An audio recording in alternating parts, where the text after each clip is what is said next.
Stick with me, because you and I are about to see a 2-ton student join a school of delinquents. The class representative shows him around the school first. She might actually end up as the big guy's future wife. He is even going to catch the attention of the school's most beautiful blonde girl later on. She starts bothering the big man every day for a date. If this brute says yes, things could get totally insane and turn into a serious train wreck. But I am pretty sure our heavy hitter actually has a thing for brunettes instead. In the cafeteria, a group of punks starts harassing the gorgeous leader of the first-year class. They push her around, but our hero steps in to save her. He doesn't need a cape when he weighs 2 tons. Thugs are furious, so they come back for more. But one cold glare from him makes them all wet themselves. Now pay attention here, because he just caught the eye of a very big fish in this pond. Since he broke the school hierarchy, he's about to get punched right in the face as punishment. He thinks the guy is too slow and dodges easily. That next punch coming at him looks like a bone breaker. But he promised his mom he would graduate peacefully, so he stops and takes the hit square on the chin. He acts like he's hurt, but it's all fake. The girl wants him in the infirmary, though he felt nothing. In class, everyone mocks him for his size. He looks like a literal truck sitting on that tiny chair. He's huge, but the laughing is about to stop, especially after a bully tries to hit a weakling and fails. He's mad that everyone is laughing at him, so he decides to take his anger out on the big guy. This brat has no idea how much his luck is about to run out. Our guy stands there like a fortress. The kid puts everything into a slap.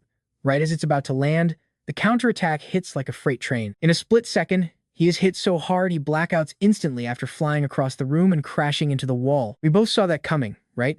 Well, the crazy part is that he did all of that while fast asleep. The new student's body just reacted on pure reflex. During the next lesson, every student sits in total silence.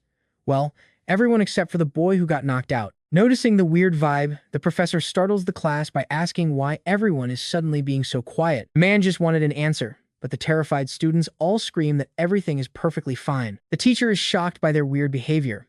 They all know they can't let him find out the truth. Both the teacher and the class president are totally confused by this strange energy. Meanwhile, one of the junior leaders is lost in his own thoughts. Minutes earlier, everyone was left stunned.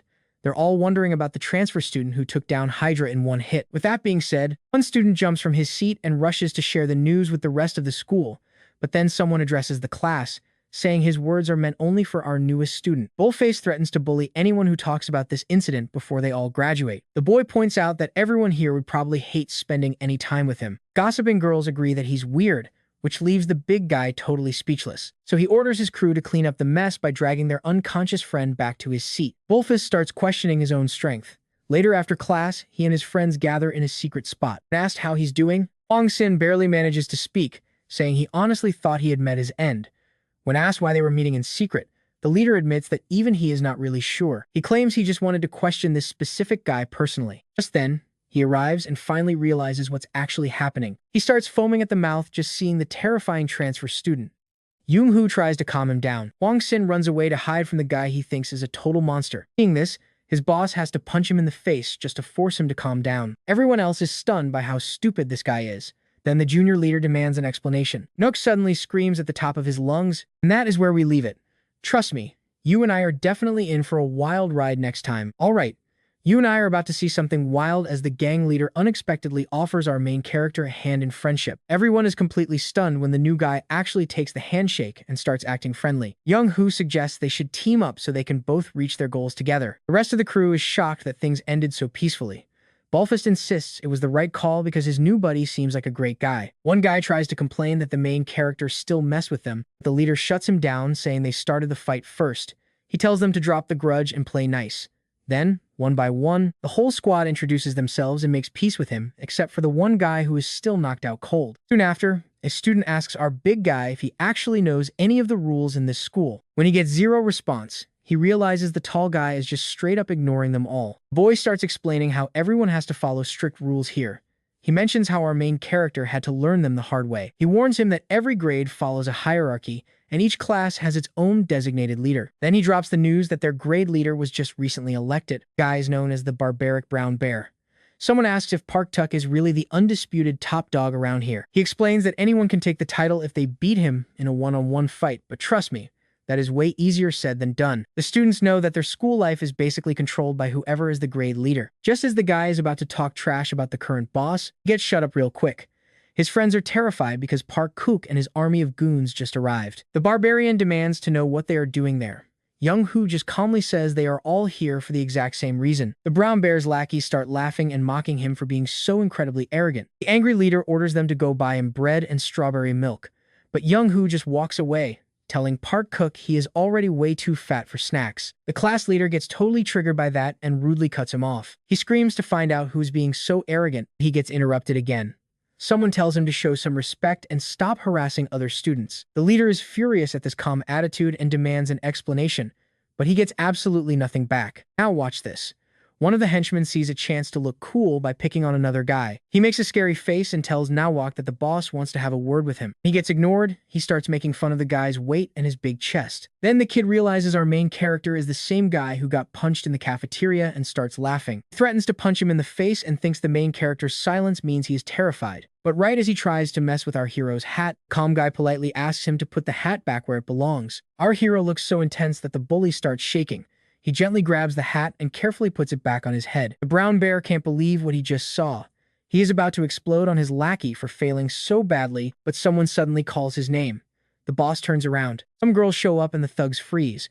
One of the girls asks if these are the first years. Barbarian suddenly acts super polite because this is the top student of their grade, Kim So-young. She is stunning, but she looks at our main character with total disgust because of his appearance. He tells the brown bear to come with her because Susie wants to talk to him. The big guy gets hyped because Park Susie is a famous second year. He happily rushes off to meet the pretty girl. His goons are confused, so he stops for a second to give them one last order. He tells them to take care of the rebels. Suddenly, the mood gets incredibly dark and violent. The guy who tried to bully our hero earlier senses a terrifying pressure and tells everyone to stop. Seeing that nobody is listening, he decides to bolt before things get even worse. In the blink of an eye, our hero and his friends are completely surrounded. Trust me, when the leader gives an order, his word is absolute. Stick with me, you and I are about to watch a story where defying the boss means you either transfer schools or face his absolute wrath. When the boss gives an order, you never say no. That is the rule. The guy with the afro explained that as first years, they had to respect every word from their leader. With that said, the initiation of the weak student began as he took a punch to the gut. He doubled over in pain while everyone else just watched this scandalous display. Asen Wook was absolutely livid watching this injustice. Meanwhile, the bullies started mocking Bullfist because of the dark looks he was giving them from the sidelines. But just as the afro guy said their hands were tied, he was suddenly cut off by our main character, who said that anyone harassing others is an enemy, regardless of the rules.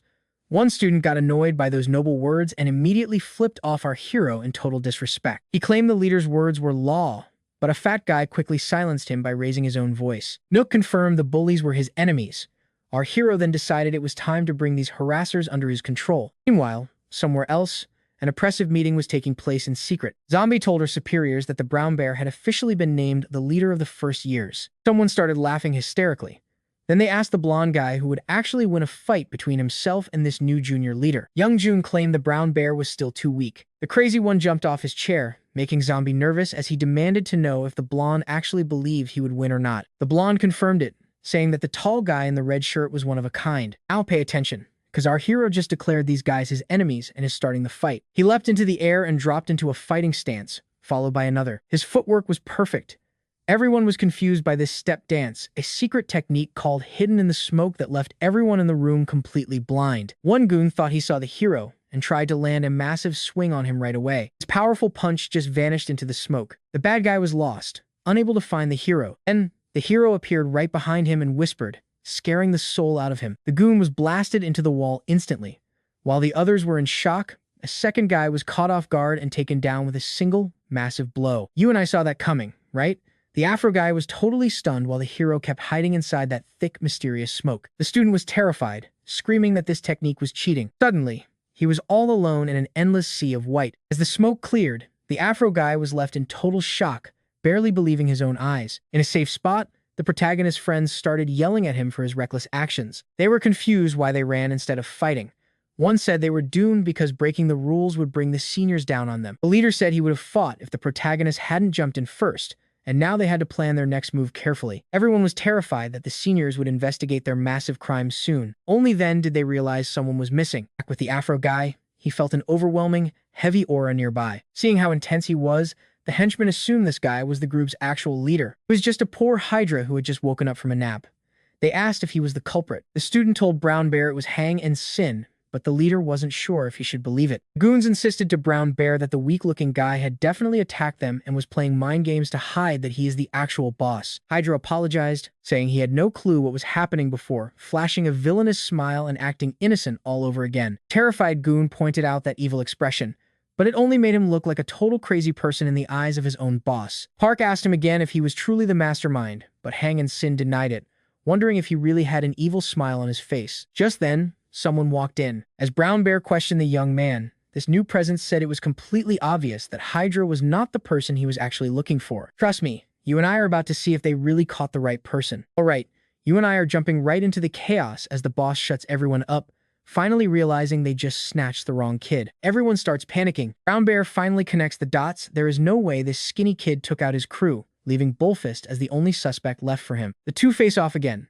Park Duck starts wondering exactly what he should demand to make up for this insane level of injustice. But since nobody answers, he decides to bring up the seniors to scare them. He claims Bullfist and his gang will be in deep trouble if they step in, forcing an immediate apology. The thugs think he is weak and start laughing, but their leader snaps at them to show some actual respect for the guy. That shuts them up real quick. Young Hoo just wants to take the punishment himself and let his boys go free. Kaduk asks what will happen to the one he hit, but he refuses to trade his freedom for anything. Since Hydra didn't actually hurt him, Brown Bear just tells him to get lost. Terrified Kid gets a nod from his leader to leave. He stands up, thanking his boss for the mercy, before finally making his exit from the room as fast as he can. The great leader remembers Bullfist's warning and tells his men not to go all out right from the beginning of the fight. Watching his crew get hyped for this upcoming beatdown, Young Hoo prepares for the absolute worst. The first student charges in and lands a solid kick right to the gut. The young man feels the impact before hitting the floor. Then, the guy braces himself and kicks him again. Brown Bear is shocked seeing his men stomp on his enemy, but seeing how well he takes it actually triggers him for some reason. Afro, who was totally having the time of his life, is suddenly grabbed and tossed aside by his bloodthirsty leader. Seeing this, Bullfist knows something terrible is about to happen to him. Now, pay attention here, because things are about to get really brutal for our main character right now. He grabs the young man's leg, getting ready to twist it. Everyone watches in horror as the leader tells Young Hoo to just submit and not fight back. Then, he does something absolutely terrifying that leaves everyone speechless. A bit later, Bullfist's friends rush into his hospital room and are completely horrified by the sight of him. The boy greets them with a smile. Even in this pitiful state, he's just glad to see his friends. Young Tai is furious at this cruelty. The boss says the matter is closed, but the hot-blooded one wants immediate revenge until their leader finally steps in to stop him. Jung Tai cannot believe how calm Yan Hu is about this, especially considering the fact that they literally went and broke his leg. Bullfist lies and says it was a motorcycle accident. The others believe him, but Jung Tai still has his doubts. He asks the boss what the plan is, but the one in the hospital bed just admits that he has no clue at all. When they mention how Brown Bear and his crew might hurt him again, the boy reassures them, saying he will apply for BTS once he is fully recovered. He repeats himself and tells them to stay safe. The term BTS just leaves the new guy in the group totally confused. One guy tells the boss to worry about himself and not to bother thinking about them. You saw that too, right? While the friends are joking about free time, something serious is happening as the big guy leaves. Everyone is focused on their injured leader, then they notice the giant exiting the room and walking away. Suddenly, someone rushes up to the big guy, demanding to know where he's going. Nuke stops in his tracks. The boy tells the fat guy to stop whatever he is doing. Young guy claims the main character is to blame for everything, saying the whole group would have immediately sold him out if it weren't for their neighbor. He says Bullfist never saw our hero as a friend, which is why he took the fall for him. The boy threatens to report him to the seniors if he makes a scene, earning a dark, terrifying glare that completely startles him. Nuke apologizes, saying he's just a jerk and that he actually enjoys acting like one. The student is confused, so the main character demands 3 days to finally get his entire plan together once and for all. He says he only needs this short period before going silent. That usual, cold silence our main character is known for. Young has a hard time processing it all. Nuke reassures him as he finally reveals his left arm. The boy cannot believe his eyes.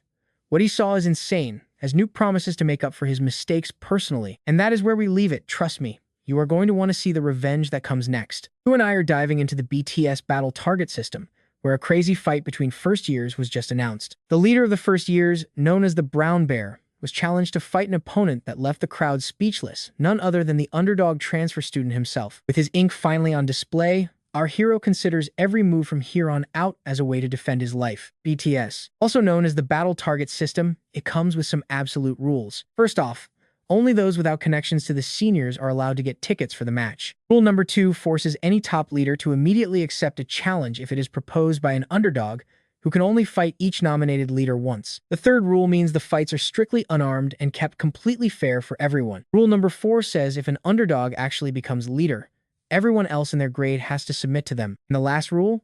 The final judgment always belongs to the king of the school. Bill was explaining all this passionately, but the people at the hospital just stared at him strangely since he was talking to himself. Totally embarrassed, the boy turned bright red because everyone assumed he had suffered some serious brain damage or something. Suddenly, his phone rings. Hydra asks if he has a clear view while Bullfist starts thinking this whole thing over. Now look closely at the arena because Nook is about to do the unthinkable. Just like that, the two giants are face to face. Everyone is shocked at how early these BTS matches are starting, especially since the official ceremony for the first-tier leaders hasn't even happened yet. The students finally realize only those chosen by the third years can enter BTS, making them wonder who this protagonist really is. Even though he is a total mystery, nobody can argue since the king of the school already gave him the green light. Right then, the first years are caught off guard because the big players have finally arrived. Their seniors make a grand entrance, and every student stands perfectly still to greet the incoming second years. Oh Changio, the 98 boss and strongest second year, annoyingly demands to know what all this chaos is about. Zombie points out that the whole school is falling apart while his friends just stand there in silence. Susie stares at the dangerously calm giant, completely baffled, because he is exactly the kind of guy she likes. After falling head over heels for the protagonist, the girl suddenly bolts back to her classmates in the treatment room. Other students follow her as she runs through the room, her beauty catching the eye of every first year there. The curious brown bear is one of them. He turns around and gives a formal greeting to the second years. The seniors glare at the transfer student standing still and demand that he show them some damn respect. They just ignore him and keep moving. The second year crew then decides to finally take a seat. When asked about the guy behind the mess, Zombie explains he is just a transfer student who arrived yesterday. You and I both know this is wild. The 98 boss is actually interested in this guy requesting BTS after one day. Suddenly, the second years are hit with overwhelming pressure. Knowing their seniors are arriving, every second year stands up as a sign of respect. Even the brown bear and the tiger feel this insane, crushing pressure weighing down on them. The second year boss can only admire the power of their seniors. And just like that, the legends finally arrive. The third years finally make their entrance. Oh Changuk orders his men to stand firm and stay still to show their unity to the seniors. Everyone salutes the seniors with one powerful and united voice. Number 4 thinks the greeting is way too loud, while number 6 notes how long it has been since the last BTS. Number 5 looks tired, but number 3 is unfazed. Kim Tae mentions how hard it is to see Changuk as the second-year leader tries to stay humble. He leans forward to get a better look and is left horrified to see this one person standing among the third years. With just one step from this individual, the entire school starts to tremble under the sheer force. This massive presence belongs to the third-year leader, Maukpil, better known to everyone as the king. After the ruler of the school finally makes his entrance, everyone immediately takes their seats, including the king himself. Everyone is fascinated by this man who runs the entire school. No one can look away from his stunning presence. Maukpil starts speaking, saying he will keep it short, since the battle target system hasn't been used in a long time. He mentions how many are wondering why a total nobody like today's challenger was even allowed to take part in the BTS. And trust me, when the king says it was his will, nobody dare challenge him. Alright, you and I are about to watch this king kick off some wild festivities. Zombie takes the role of referee for this first-tier match against the massive leader, Brown Bear. It is a huge crowd versus a transfer student with just a few friends and one injured leader. The blonde explains the rules lose by admitting defeat, falling down, or if things get messy. Senior points out the belt line, warning them that low blows are the only forbidden move. And with that, the fight starts. The crowd roars as Park Duke throws a massive opening punch. Nook blocks it instantly. That ironclad defense doesn't budge even for the second heavy strike. The leader unleashes a barrage of fists, but the newcomer just stands his ground and takes it. This sets the brown bear off. He thinks being defensive is just a way of mocking him. Thinking he's being looked down on, he snaps. A series of rage-fueled punches finally pushes Nook back. His lackeys are cheering, but the senior knows better. The transfer student is actually dominating this. Everyone is stunned watching this kind soul tank every single hit without breaking a sweat. But get this, it is the guy attacking who is actually running out of air. Park Duke realizes he is in trouble.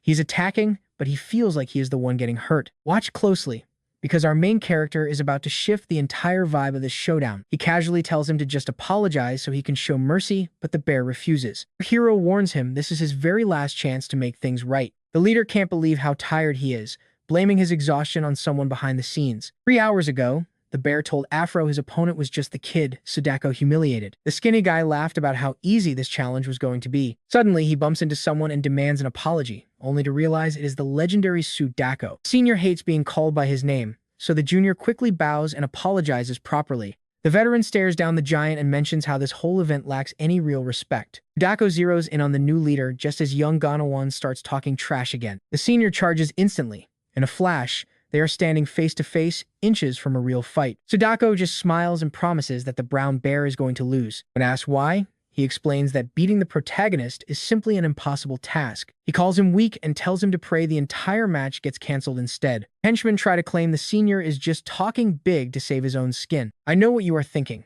but this moment is where the real doubt sets in. After that encounter, the class leader leaves feeling absolutely furious. A spectator notices the first-year boss is more hyped now than during his own big competition. He keeps slamming our hero with fists, but Nuke does not look impressed at all. He seems to grow even larger as he activates his incredible absorption technique. With the move ready, Nuke notes that the bear wasted his mercy. He brings up an old saying about everyone needing an equal match. Boy takes a breath before charging in to cleanse his opponent's sins with force. The protagonist shouts for everyone to watch closely. Brown Bear is overwhelmed by this power as our hero prepares his right fist heart cleaning. He drops 50 pounds of pressure with one hand, making the boss realize he is truly insane. And just like that, the brown bear gets caught in a literal rain of blows. Harky Duke is gasping for air while his henchmen watch in total disbelief. Giant can't believe this power. Nuck offers one last apology chance before grabbing his cigarettes. The referee shuts that down immediately, reminding him that smoking is against the rules. Trust me, you and I just witnessed a fair fight turn into a dirty war. Alright, you and I are about to witness a brutal sneak attack where blood splatters as his friends watch in horror. That was the blood of a completely innocent man. Nobody could believe it either. Crowd started screaming that the brown bear had just shattered the sacred rules of the game. He actually used a weapon to bring his opponent down. The second years were completely blown away by this insane turn of events. Susie stood there, struggling to process what she just saw. The ref was shocked and ready to disqualify the guy, but then laughter. He tried to call the cheetah, but that creepy laughing fit just wouldn't stop, cutting him off once again. The annoyed zombie ref turned to see who was being so disrespectful and froze. It was none other than the king himself, and he was laughing his absolute heart out. That sinister laughter sent a cold chill down every single student's spine. The ref tried to stop everything, but Boss 97 urged him to keep the fight going. Students weren't buying it, a major rule was broken. The ref tried to argue back, but there was simply no room for discussion. Now here's where it gets intense. The king screamed his order to the entire school, demanding they resume the fight immediately. His voice alone triggered a shockwave so powerful it actually knocked several students unconscious on the spot. The second year found himself staring down a mighty power that nobody could ever fight. This was the true strength of the school's ruler. With that pressure on him, he had no choice but to resume the game. Wolfist was fuming at this madness. He tried to crawl out of bed despite his injuries, but the nurse quickly stopped him. A devastated Hydra collapsed, unable to handle the insanity. The protagonist was already badly injured and down for the count. Even Susie questioned the king's insane decision. Meanwhile, the brown bear lost his mind, remembering Sudako's words about him being nothing compared to the new transfer student. The king urged him to finish it, and the barbarian rushed in to end our hero. But suddenly, someone jumped in and saved the fat one, tanking that punch with his face. It was young Tai, stunning his friend with this moment of pure heroism. So now, the grade 1 leader stands over two underdogs on the ground, looking completely confused by the whole situation. But right then, the school's ruler ordered him once again to finish the fight. Flashback to a man lashing out at someone in a fit of pure physical rage. This was young Park Ki-Duke, who hated life after being called useless by this man. Years later, while fighting, he finally started finding a reason to live. The boy then landed a crushing punch that secured his victory over his opponent. The young bear felt thankful to the person who helped him realize just how durable and strong-willed he actually was. After hearing the cheers from the nearby kids, the boy who once felt useless finally found something he was good at. Despite every encounter ending with his enemies at his feet, Keduk realized that people only loved him based on how many victories he could rack up in life. That meant he had to win at any cost. He claimed that tasting defeat would even ruin his views and reputation forever. I know what you're thinking, but the protagonist snaps him out of his dream, telling him to focus on the fight. The brown bear was terrified as the protagonist told him there was no turning back for him now. Even the third years felt a horrifying pressure as No claimed he'd guide the boy to redemption, and then a seal was finally used. The armed young man charged again, but our hero easily evaded him with a quick backstep technique. Our hero braced himself, leaving even the king in shock. Finally, he was ready to throw his most devastating punch. The overwhelming counter-truth has finally been unleashed here. Every spectator was left speechless, especially Parky Duke, who was staring down a force that was simply overwhelming. Just like that, the final punch landed. With this underdog's victory, our hero was crowned Boss 99. Back then, Susie had been looking over the contestants and her cheeks turned red. She had fallen head over heels for our chunky protagonist. He was exactly her type of man. She even loved his round belly. But seeing him get hit in the head like that, Susie snapped in anger, but the Korean beagle gave her a teasing smile that left her feeling pretty embarrassed. Seeing our hero fight made her realize she definitely made the right choice in him. Let's wrap this up. The girl finally made her decision. Later, some first years were completely baffled when they saw Susie, a second year, in their classroom. They were shocked to see such a high-profile student in their humble room. One student even tried to take his seat back from her. Stick with me, because this ice queen just threatened him for even opening his mouth. But get this, instead of being scared, our main character feels flattered and lets her stay. Watching this scary beauty talk so casually to him had every guy in the room drowning in pure jealousy. Young-hoo tries to politely ask her to leave, but Susie doesn't even treat him like a person. Cold move. Our main character steps in and tells her the teacher is coming, so she really needs to clear out. Susie is shocked by what a model student her new crush is. She agrees to leave, but only if he gives her his number first. With that, she finally starts heading out. Calls him honey on her way out, leaving every guy in class absolutely dying of envy at his luck. Meanwhile, the class president has been watching this whole scene go down. She looks at what is in her hand, feeling totally disappointed. Soon after, a student rushes in to announce that the new boss has ordered all first years to gather in the auditorium immediately. The former henchmen are shaking, realizing they treated the guy now in charge like absolute garbage before this. The other students actually seem excited for this. Every single first year, thug clears out of their classrooms and starts heading toward the big meeting. Opening the doors, they are met with a chilling sight and one very intimidating back. The heavy atmosphere alone is enough to suffocate them. Those two bullies are definitely nervous. Now, pay attention, because after a tense silence, the new leader lets out an earth-shattering shout that demands everyone's absolute and immediate attention. He says he is no leader. He is just a regular guy from the capital. He jumps off the stage to stand right there with them, telling everyone they should all just get along from now on. These thugs are totally confused. Nuck explains he doesn't want to rule them, he just wants them to be his friends. Bullfist is actually loving this kindness. He wants to be someone they can truly rely on, because one day, they will definitely need to have each other's backs to survive. He tells them everyone has value and they need to live with purpose, and most importantly, no more robbing other students. Wook tells them to always remember to only pick fights with people who are actually on their own level. In the end, this gentle giant wants them to repent so they can graduate in peace. He asks anyone who agrees to shout out a loud "I." He takes a breath and screams, but is met with awkward silence. Some kids just assume it is some weird new battle cry. Finally, Young Tai shouts back, followed quickly by Young Hoo and Huang Xin. The whole class follows suit. Everyone shouts "I" at the top of their lungs, and their new leader looks pretty satisfied with the result. Young Tai realizes how incredible the main character really is. To him, this guy is a truly amazing person, unlike himself. Young Tai starts truly looking up to the guy from the capital. You and I saw that coming, right? Just like that, Nuke has a whole army of friends and the bullying finally stops. The nerd tells the two students that he is actually a high rank in this game. They immediately beg him to add them as friends. It is a perfect sign of the new peace among the first years. Susie asks if he is free after school. She suggests grabbing some lunch together or maybe even hitting up karaoke. She even suggests a DVD room, which shocks everyone around them. But our guy just says he already has an appointment today. Susie's face goes dark. She is convinced he is heading off to meet some other girl behind her back. To her shock, he says it is a study date. He is planning to study with the class president. She whips her head around to see exactly who he is talking about. Following the gaze of the other students, she finds herself staring at a nerdy girl totally focused on her studies. Now, this second year, Beauty wants to study too, but she demands a real date from him tomorrow instead. Wolfus speaks up saying they already reserved a bus for tomorrow, which just makes her even more annoyed. Susie warns him he is in big trouble if he bothers her again before she finally kicks him away. His friends pity him for being so unpopular.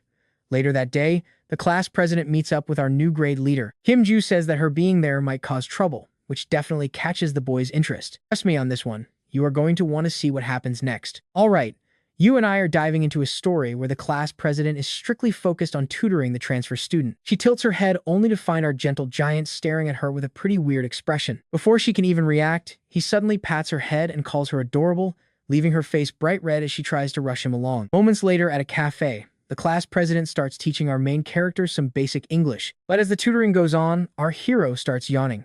Seeing his exhaustion, she decides to call it a day, and he is totally fine with that. They get ready to leave, but while she is packing up her gear, she notices something specific inside her backpack. She hands over some medicine to our main character, worried about all the injuries from his last brutal fight. She stammers through an explanation, only for him to mention that his senior already gave him the exact same stuff. So, the class president starts taking the medicine back, but seeing how sad she looks in that moment, our hero slaps a bandage on his head and thanks her, promising to use the medicine, which leaves her feeling totally overjoyed. That settled, our duo decides not to waste any more time so they can catch their train home. Meanwhile, Kedak is ghosting his old goons. One of them asks Afro what he really thinks about their new boss. A third guy points out that the new boss is actually pretty kind and easy to get along with. Still, Afro finds it hard to believe, missing the golden days they had back when the brown bear was in charge. Now here is where things take a nasty turn. Afro accidentally bumps into someone and immediately tries to apologize. His thug starts making a huge scene, faking an arm injury, so the boy apologizes again and tries to just walk away. But then the man demands the boy come closer. Afro realizes he is in deep trouble right now. His friend tells him to keep things peaceful, since pointless fighting just leads to drama. Afro agrees with that logic and gives the man another apology. Man starts mocking him for being so polite, claiming this entire younger generation has absolutely zero manners. His friend tries intervening gently, saying it was just a mistake, but the man suddenly punches him just for trying to apologize for his friend. Seeing how violent this bully is, Afro tries to attack, but he misses and takes a brutal kick to the gut. As Afro hits the dirt, the man starts mocking him. He then calls his buddies over to help him jump the high schooler. Suddenly, the young guy is getting pelted by a rain of flip-flops as they keep throwing insults and punches. Spots a brick nearby and decides he is done taking this. Right then, the boy's friends manage to restrain the grown man. Fueled by adrenaline, the high schooler goes for a lethal blow that his friends definitely did not see coming. And yeah, I know what you are thinking. Is this where it ends? Not even close.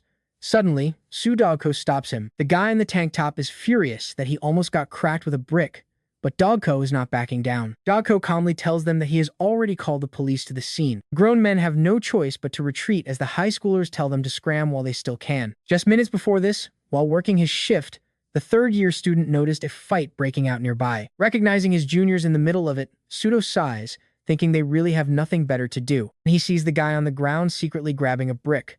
Realizing what is about to happen, the senior has no choice but to rush in and stop a potential murder. A bit later, the juniors thank their senior, but as he shrugs it off, they bow down and thank him again. Afro checks to see if he is still around. Hidoko starts to speak, and while the terrified juniors expect a lecture or a scolding, he simply warns them not to ruin their lives with one bad move. They are deeply thankful as he finally walks away. Dogo realizes he just sounded like an old man, but then his boss shouts for him to hurry right back to his shift. With the drama over, the boys decide to head home after a seriously long day. Later that night, Afro tells the group chat to enjoy their evening while he goes looking for their missing leader. That is when the high schooler spots a girl surrounded by 3 guys. He realizes she looks very familiar. He gets pretty annoyed since he has told her repeatedly not to bring her boyfriends anywhere near his house, but he is suddenly horrified when he sees what is actually happening, especially since he recognizes those 3 guys. The girl tries to pull away from them, telling the boys to stop their absolute nonsense immediately. Stick with me, because this guy is furious about the rejection and decides to resort to straight-up violence. Alright, you and I are jumping into the moment Afro suddenly steps in, tanking a slap meant for the girl. The annoyed thug wonders who this party pooper is, only to realize upon closer look that he is the exact same high schooler he trashed earlier.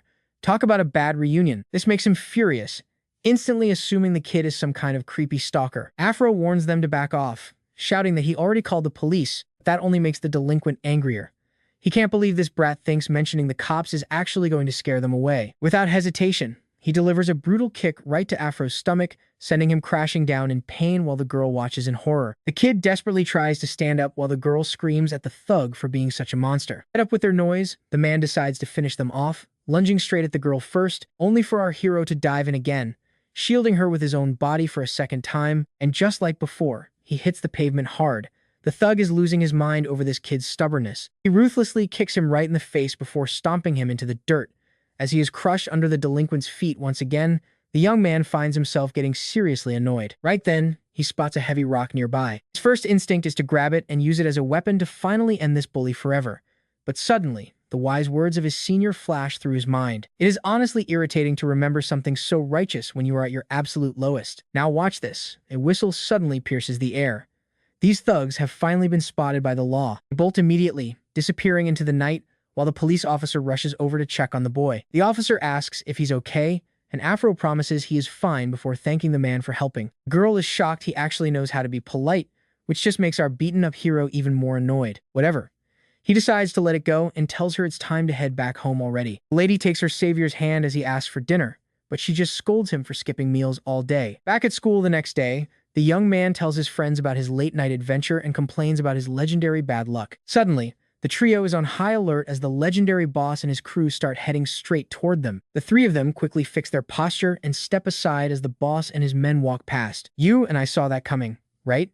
Afro looks up, only to find the gentle giant staring deep into his soul. The terrified boy asks if there is a problem, but Boss 99 says they don't need to stand aside. Afro is totally confused until our hero explains that friends don't need to do stuff like that for each other. Then he talks directly to Dioku, who is shocked the boss even knows his name, asking how he got those injuries. Afro lies and says he just fell down some stairs, but the boss just responds with a weird "ga." The boss shouts "ga" again, demanding to know who touched his friend.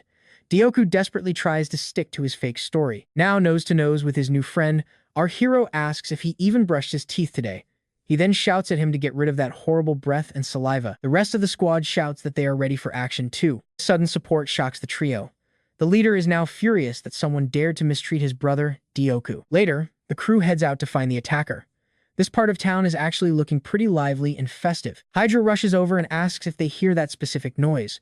The boys are curious, so he confirms it. It is just the sound of his young blood pumping in this magnificent place. He starts running, shouting that he will be home late, when he spots a beautiful lady and immediately approaches her. But as he tries to make a move, she looks disgusted and tells him to get lost, calling him an idiot. She just keeps hurling insults at him, completely annoyed that a guy like him even dared to approach her. With that, she walks away, claiming his face is just too repulsive to look at.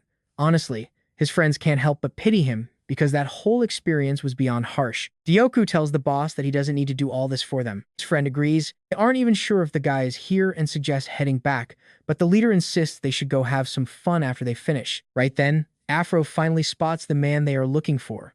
Our hero calls out to his crew and firmly tells them to move. The high schoolers start making their way directly toward the location of the thug. Guards tell them to beat it since minors aren't allowed. Trust me, you and I are about to see a brawl. Alright, you and I are about to watch a group of high schoolers take on some seriously dangerous adults. Our hero decides to drop his signature move, Eyes of the Sexy Tiger, and instantly commands the guards to move aside. Just like that, the men who were blocking the entrance suddenly roll out the red carpet for our crew. Behind him, his friends are completely floored, trying to process the absolute insanity they just witnessed with their own eyes. Meanwhile, inside the club, the vibe is loud. Thugs are banging cups and having the time of their lives. The main thug brags to his girl about some annoying punk he ran into the day before this meeting. When she asks what went down, he boasts about beating the kid to reach a whole new level. The girl thinks it is hilarious, but then everyone freezes. A terrifying pressure fills the room as cold, imposing eyes stare directly at them from the doorway right now. With that, Boss 99 finally steps into the room. Seeing the Afro kid, the man laughs, mocking him for bringing his friends to fight his battles.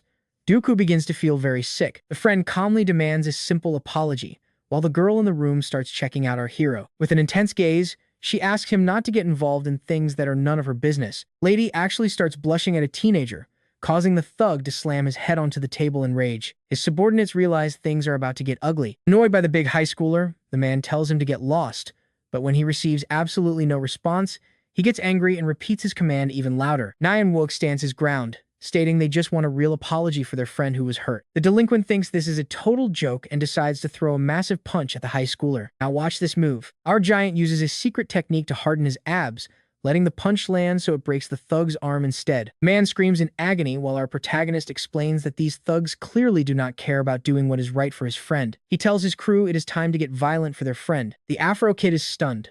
Boss 99 explains that in this group, they treat each other like real family. Our hero looks at Dioku and calls him family. The boy points out how useless he felt, calling his own boss a complete idiot for failing to see their bond. Afro feels a wave of gratitude and finally accepts the boy as his one and only true leader. After a quick fist bump, Nook asks if his friend is ready for what they have to do next. The boy smiles and says they are going to lead these thugs straight to their redemption. Facing the guy with the broken arm, the hero activates his specialized technique, Predator. You and I can see his pressure. It scares the men and charms the women. The rest of his squad realizes that the real action has finally started. The thug is fuming, but Nook tells him that his mercy has officially run out today. The thug tries to act tough by mentioning his status. The boy tells him to stop acting like a child. Now in a total rage, the man demands to know who the kid is before threatening to end his life. Our hero says he doesn't need to know, The thug realizes he messed up and starts shaking with pure terror. Nook explains that even if you aren't a saint, you should at least avoid causing trouble for other people. Our gentle giant gives him one last piece of advice to start over. Suddenly, the doors burst open. A group of professional gang members enters the room searching for Jin-soo. The thug laughs, thinking these new guys are here to save his life. As the leader smokes and asks for Jin-soo, Hydra realizes they are completely surrounded by men in suits. Someone steps out from behind the leader, looking curious about why so many kids are in this place. Hwang Sin starts sweating as the man approaches. Even the toughest fighters in the group are on high alert. Giant Man stops and introduces himself as a Guiyang graduate from the 1994 class, demanding that the boys introduce themselves properly. The boys realize they are in deep trouble because this guy is a legendary senior who graduated from their own high school years ago. While they start arguing about whether begging for their lives would actually work or not at this point, stick with me, this legend is about to lose his cool. Alright, you and I are about to see these high schoolers take on an entire gang. He was stuck in a building strictly off limits to minors. Negotiation failed instantly, and the man in charge gave the final order to take them out, telling his men to finish the intruders. The adults were actually excited for a chance to beat down some little kids who finally realized they were in big trouble. Wolfus knew one wrong move meant disaster, so he turned to the main character and asked him for a solid plan. The boss stepped out and sized up the room.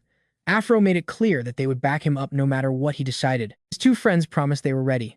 Hydro especially was looking fired up and ready to scrap. Young Guy agreed and asked the leader for his command.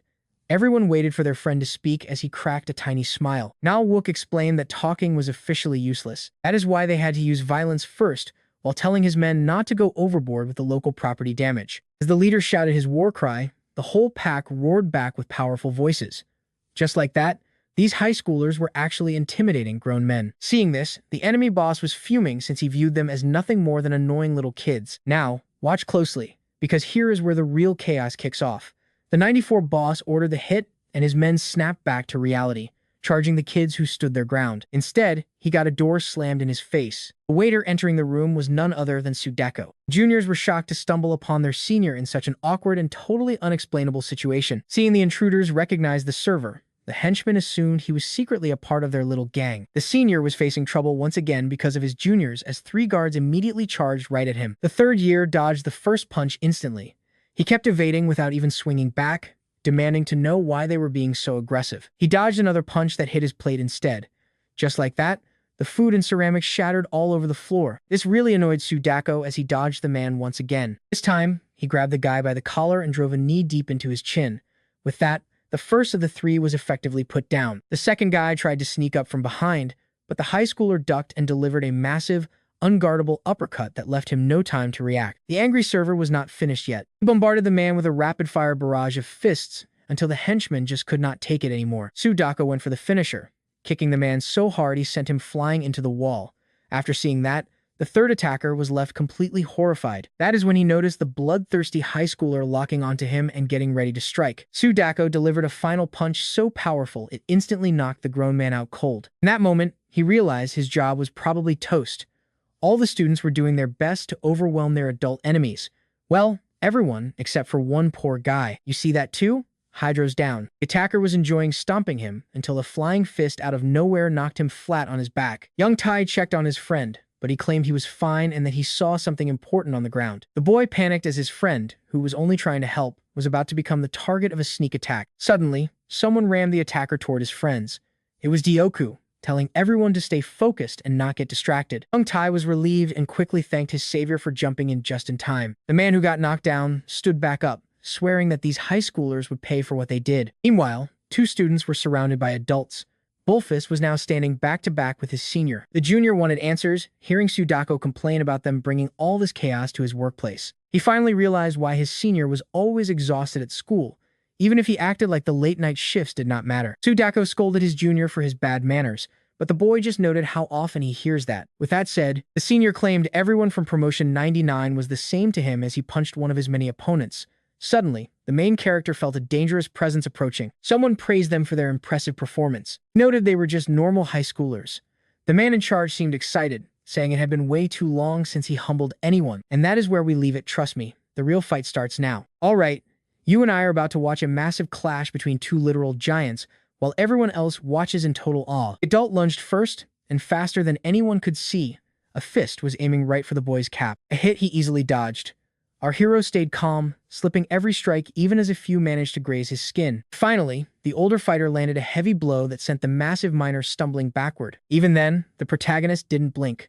His opponent was completely stunned by how easily his earlier attacks were dodged. This just made the man even more excited. He urged our hero to drop the act if he wanted to survive.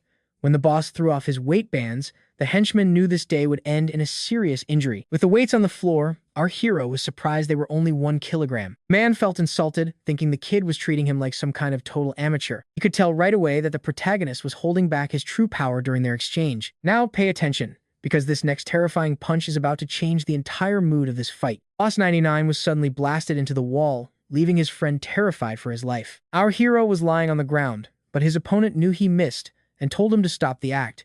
He was actually impressed by the kid's insane battle instincts. Noah jumped back up and calmly fixed his cap. The man decided it was time for proper introductions, naming himself as Lee Manhwa from the legendary class of 94. Everyone was stunned to learn he was an alumni from the legendary 94 promotion. Our hero, being a gentleman, introduced himself as well. Lee Manhwa was curious why he didn't recognize someone this powerful, and he quickly realized the calm giant must be from a different province entirely. This got the man's blood pumping as he dared his opponent to step up and fight. Saeon-woo claimed he finally understood the guy's power level after taking those hits. Deciding it was finally time to get serious, closed the gap instantly and asked the startled man if he was ready for the real thing. Lee Manhwa was shook to see a skill that he had to train relentlessly with weights to master, yet the hero used it perfectly. He thought they were on par, but he soon realized that our hero completely surpassed him in pure speed. And with that, the grown man was punched into the wall by a teenager. His men watched in horror as the impact actually shattered the brickwork. Even though he knew he was in trouble, the man couldn't help but grin. You saw that, right? One punch was all it took. He thought he was being treated like a frail old man, but the gentle giant simply said it was forbidden to attack someone on the ground. Despite respecting that sense of honor, Lee Manhwa warned the kid it would cost him dearly before charging in with a blindingly fast punch. The hero dodged it, and although he seemed fine, he suddenly noticed blood on his face.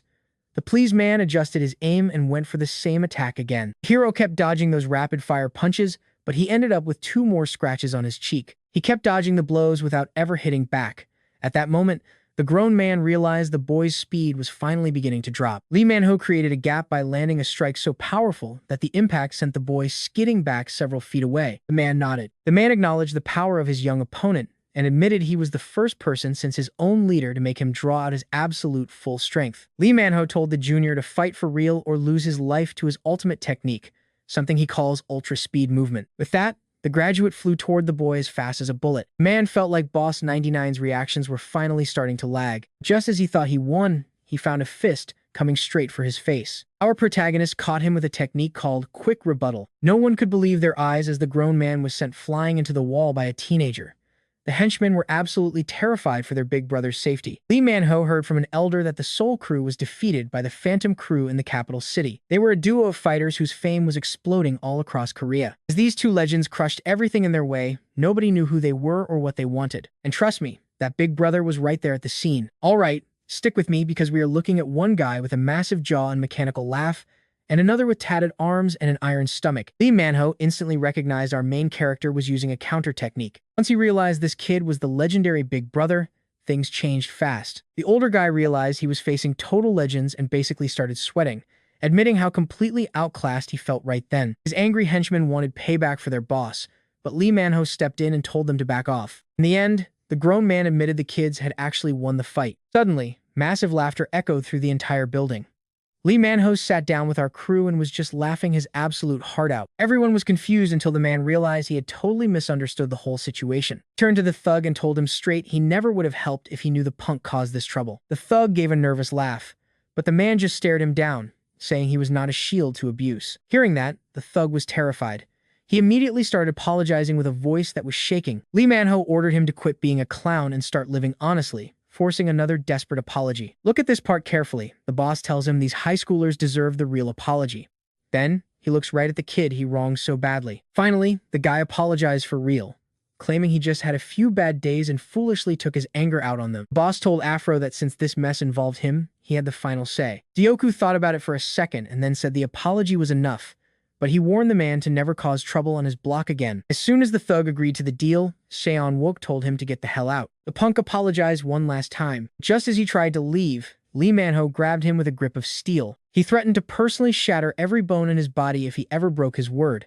Terrified out of his mind, the guy promised to behave and ran out of the room like a track star. Afro was shocked to see how fast everything had been settled by these guys. The graduate told the younger student he was also to blame.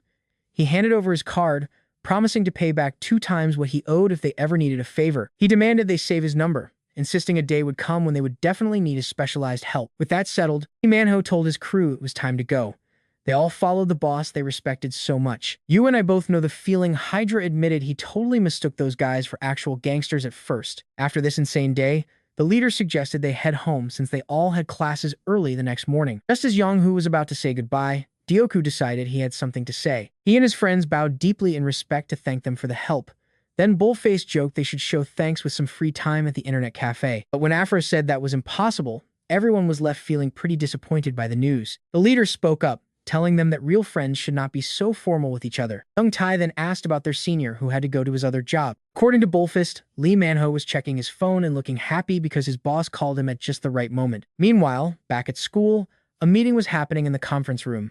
The second-year students looked super uneasy. The third years looked troubled, but their boss was the angriest because all the seats for the junior students were completely empty. One of the seniors claimed the freshmen were being reckless and did not even bother showing up today. Another fighter said they needed to learn discipline since they were failing at collecting the gang funds. He turned to the 98 boss, who said some transfer students he knew were supposed to arrive at school today. Asked if they were reliable, Changog had a dark look before finally flashing a smile. Down in the hallway, a boy and girl were just walking through the school looking totally relaxed and chill. And that is where we leave it. The boss promised they would reclaim control over the junior leader position.